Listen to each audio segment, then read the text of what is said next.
Hello again. This is part B of the second 48-inch Old Jacksonville ceiling fan.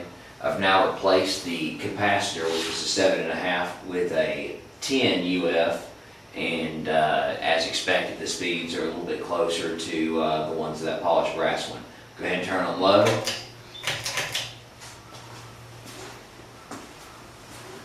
Low is going to get about 65 RPM, a little bit slower.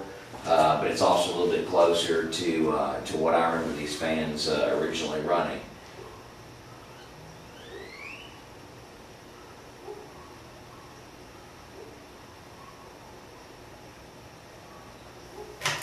Medium.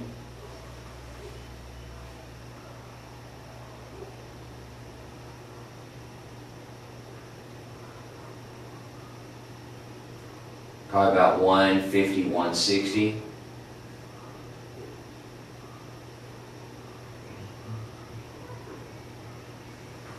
And then high is going to be right at 220, just like the brass one. So again, it's probably the same GE stack motor that the polished brass one has. It's just slowed down a little bit, I think, for in the expectation it would have shorter blades on it. So again, this has been the 48-inch plastic motor housing Old Jacksonville builder vent, and thanks so much for watching. More to come.